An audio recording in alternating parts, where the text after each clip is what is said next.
சுமார் ஒரு 18 வருடங்களுக்கு முன்னாடி என்னோட நண்பர் ஒருத்தர் சத்குரு எழுதின அத்தனைக்கும் ஆசைப்படுங்கிற புக்கை என்னை படிக்க சொல்லி கேட்டாரு. அன்னைக்கு நான் ரொம்ப தூக்கம் இல்லாம ரொம்ப கஷ்டப்பட்டுட்டு இருந்தேன். அந்த டைம்ல அந்த புக்கு மைண்ட் ஸ்ட்ராங் ஆகிறதுக்கு எனக்கு உதவி பண்ணுச்சு. சத்குரு பத்தி நினைச்சுக்கிட்டு இருந்த ஒரு ஆங்கிள் அவர் நேர்ல சந்திச்ச உடனே அப்படியே மாறிச்சு. அந்த டைம்ல தான் நான் ஏழாம் அறிவுன்னு ஒரு படம் பண்ணிட்டு இருந்தேன். நான் சொன்ன உடனே அவர் போதி தர்மரை பத்தின ஒரு ஹிஸ்டரியவே அப்படியே சொல்ல ஆரம்பிச்சாரு. வியப்பா இருந்தது.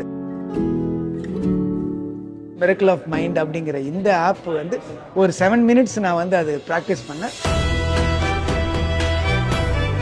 ரொம்ப எஃபெக்டிவா இருந்தது. 7 மினிட்ஸுக்கே அவ்வளோ ஒரு பீஸ்ஃபுல்லா இருந்தது. ஒரு நல்ல எக்ஸ்பீரியன்ஸ் கிடைச்சது. அந்த 7 மினிட்ஸ் நான் கண்ணு முழிச்சப்ப உண்மையிலே எனக்கு மறுநாள் மாதிரி ஃபீல் ஆச்சு. ஸோ அந்த ஆப் டவுன்லோட் பண்ணி நானும் அந்த ப்ராக்டிஸை ஆரம்பிக்கணும் அப்படின்னு ஆசைப்படுறேன். நீங்களும் ஆரம்பிச்சு பாருங்க. கண்டிப்பா மனசுக்கு ஒரு நல்ல ஒரு அமைதியும் ஒரு புத்துணர்ச்சியும் அதுல கிடைக்குது. அது நானே உணர்ந்தேன், நீங்களும் உணர்வீங்க. நன்றி.